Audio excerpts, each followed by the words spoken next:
Mako sedang ujian. Tapi, Pak Guru menoleh. Kenapa Mako mendesah? 消しゴム落としちゃったんですよ。 Pak Guru dengan senang hati mengambilnya di lantai. Melihat rencananya berhasil, Mako memberi isyarat kepada Doni. Doni langsung merobek bajunya dan meraung dalam keheningan. Ia naik ke meja untuk memamerkan ototnya yang kekar. Apa ini pentas binaraga?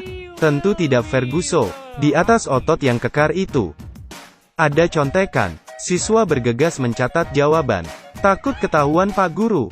Terus, Pak Guru kenapa lama sekali? Ia sedang mencari penghapus di lantai. Perhatikan, si jago nyontek. Mako adalah kembang sekolah. Ia melepas kacamatanya. Apa contekannya di kacamata? No, ia mencopot sebelah antingnya. Setelah melihat sekeliling, antingnya berubah menjadi kaca pembesar. Mako melihat contekan di kukunya. Contekan yang tak nampak, kini terlihat jelas. Mantap bos, apa dulu di kelasmu ada yang jago nyontek seperti Mako? Ini baru saja permulaan. Coba perhatikan, mata dua anak ini juling. Mereka memperhatikan baju si culun. Ternyata, baju si culun merupakan ilusi optik. Setelah mata dijulingkan baru kelihatan polanya. Benar-benar cerdik bukan? Coba kamu lihat elong di sebelahnya. Tak hanya memiliki contekan di baju. Ternyata, ia juga menyembunyikan contekan di matanya. Isinya rumus-rumus kecil. Selanjutnya, cara menyontek yang luar biasa. Sampai aku pun kaget, pensil itu bisa dibuka. Ada juga contekan di jari. Bahkan contekan teknologi tinggi di jam tangan. Semuanya nyontek. Rambutnya keriting. Rambutnya ini berisi contekan. Hanya dengan menariknya, dia bisa melihat contekan dengan mudah. Main api pasti kena api. Apakah aksi mereka tidak diketahui guru? Tentu saja, Pak Guru mengamati dengan teliti. Tapi, tidak menemukan apapun. Apa matanya rabun? Sebenarnya, setiap gerak-gerik mereka diawasi oleh 8 kepala sekolah melalui teleskop. Dengan marah, kepala guru masuk ke kelas. Tapi, Mako sedang mengamati kukunya.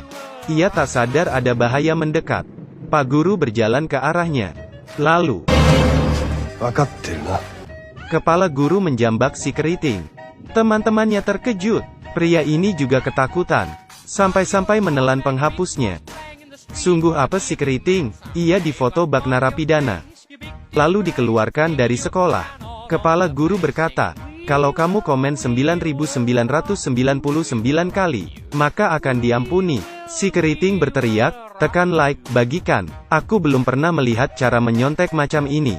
Seluruh tubuh Awe digips. Ia digotong masuk ke ruang ujian. Kamu pasti mengira Awe gila belajar. Tapi, tiba-tiba, dari dadanya keluar kamera pengawas, yang bisa memindai kertas ujian. Di baliknya, ada kutu buku yang menerima foto, dan menjawab dari jauh. Murid di ruang ujian langsung memakai earphone. Kutu buku membacakan jawaban. Perilaku siswa aneh, semuanya menutup telinga kiri.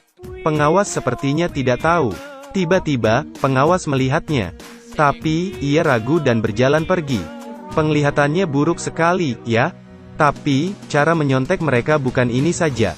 Di ujian kedua, saat pengawas lengah, Awe menekan remote, dan jawaban terpampang jelas di layar. Para siswa langsung menyalin jawaban bak kesetanan. Tiba-tiba, pengawas menoleh. Hal ini dilihat oleh Gatot Kaca. Ia segera memanggil Awe. Tapi, Awe masih asik menyalin jawaban. Ia tidak dengar. Di saat terakhir, siswa bekerja sama. Hais.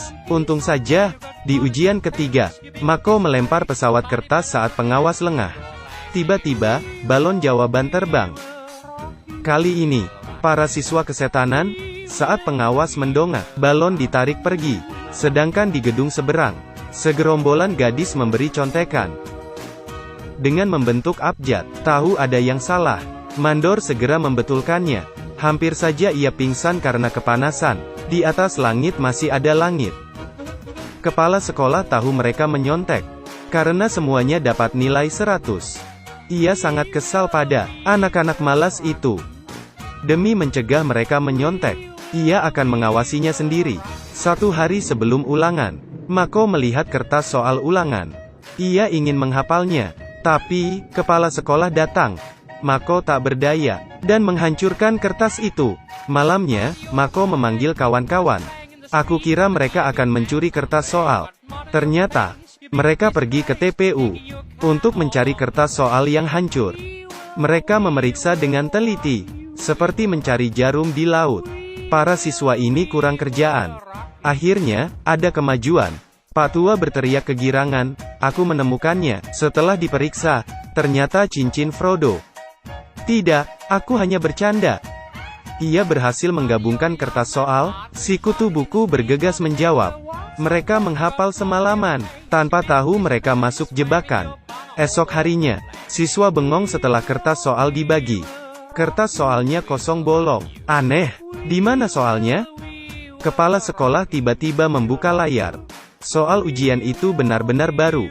Ternyata, jahe tua memang lebih pedas. Siswa terkejut. Usaha mereka semalaman sia-sia.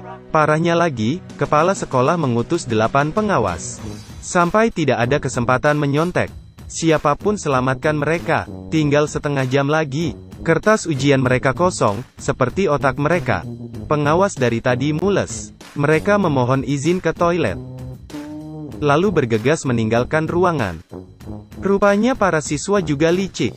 Mereka menyuap Pak Tua untuk menaruh pencahar di makanan pengawas. Kini sisa kepala sekolah saja. Di luar, ada penembak jitu yang membidikkan laser ke kepala sekolah. Ia menekan pelatuk. Laser ditembakkan ke kepala sekolah. Ia tidak merasa ada yang aneh di belakangnya. Siswa saling memandang. Laser tersebut membentuk huruf. Para siswa bersemangat lagi. Tak lama, jawaban soal dipantulkan di dinding. Mereka segera menyalin tanpa henti. Kepala sekolah kebingungan.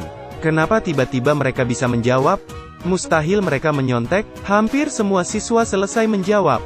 Kepala sekolah tak tahan lagi dan memeriksa alat tulis mereka. Tapi, tidak ada. Ia mencari di rambut Awei. Juga tidak ada. Kepala sekolah yang sangat marah memeriksa kolong meja dan alas sepatu. Tidak ada tanda-tanda contekan. Saat kepala sekolah mendongakkan kepala, ia seperti tahu sesuatu. Saat ia menoleh, di dinding tidak ada apa-apa. Akhirnya waktu ujian habis. Kepala sekolah yang kesal hanya bisa meminta siswa tinggal di kelas, lalu memeriksa pakaian dan tas mereka. Hasilnya nihil. Hampir saja ia menangis karena kesal. Ia main game untuk menghibur diri. Tapi, ia menyenggol botol kimia. Hasilnya bisa ditebak. Ia gosong. Sambil mengomel, ia pergi meninggalkan sekolah. Semua siswa berpikir mereka mendapat nilai 100. Tapi, ujian kali ini dianggap hangus. Karena semua jawaban soal nomor 5 salah. Akhirnya, semua siswa tinggal kelas. Film ini adalah hiburan semata. Jangan ditiru. Jangan menyontek kalau tidak mau. Tinggal kelas seperti mereka.